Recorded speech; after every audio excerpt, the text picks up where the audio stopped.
Hello guys, and welcome to this very nice way to train dental anatomy so you can practice adjusting your restorations like this.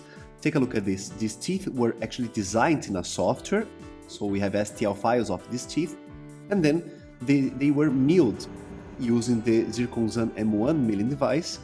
Very nice. And now we are lacking the shapes of the occlusal surface, right? And that's exactly what we are going to do now. So now you can train the shapes of the occlusal surface by using a burr and just a motor of a laboratory. And then of course that's the plastic material, that's resin. But you can of course try to give the sculpture of the occlusal surface. So you are creating the fissures as you were adjusting an occlusion, for example, right? So that's a second lower molar, and now we have to follow the shapes. So we have a very symmetrical shape of the fissures, okay, just in a shape of cross. And we cannot forget about that while we are adjusting our restorations in occlusion, right?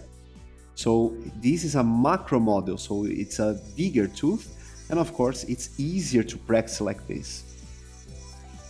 So that's why you could start like this to practice adjusting your restorations in occlusion.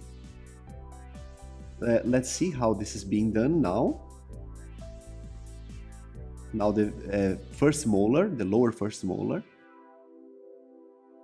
And then we are going to start making the shapes which are different. Okay, of course they are different. That's a very nice advice. We should not press our burr too much because resin gets stuck. And take a look at this. Now we have the upper posterior teeth on the top side, and then on the bottom we have the lower posterior teeth, okay?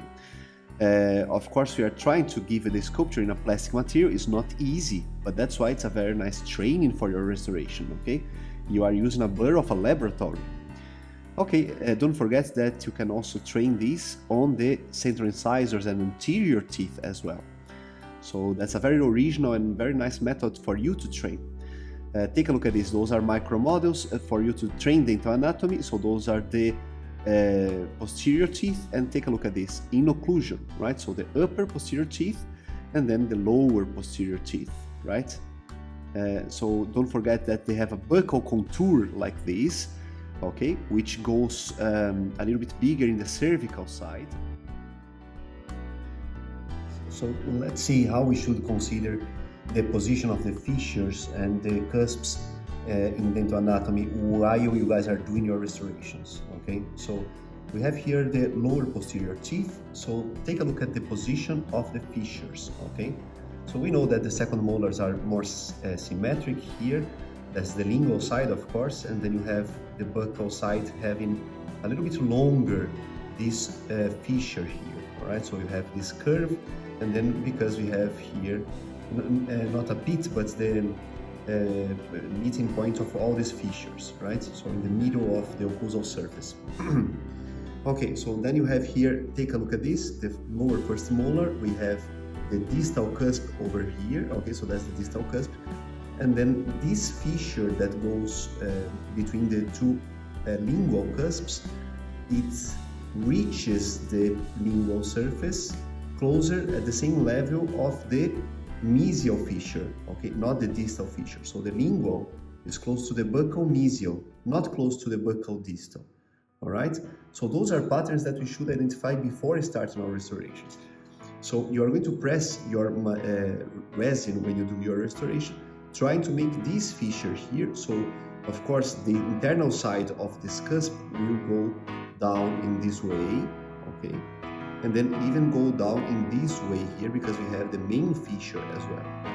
All right, so that's actually the challenge. We need to press our materials to make these fissures, all right? At the same time that we press, we create the internal sides of each cusps. So it goes down to create this surface over here as well, and so forth. So that's how we should proceed with this. We have also the lateral ridges of the tooth here with small fissures as well, so both lateral ridges of the lower first molar. We could consider this even for premolars as well, and then the lateral fissures close to the lateral ridge are longer for the distal side as compared to the mesial side of the second premolars. All right, so that's how we should consider our restorations. Okay, of course we should consider to test in occlusion always as well. So this will help you to identify the correct shapes of your restoration.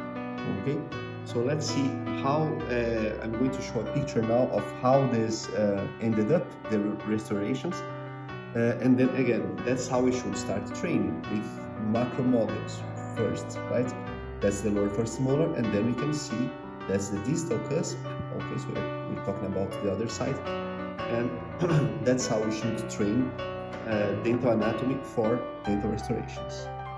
Okay, and how to do that? Well, you could actually consider that we have a class 1 restoration. Okay, so let's consider that we have a class 1 restoration here. All right, then what happens?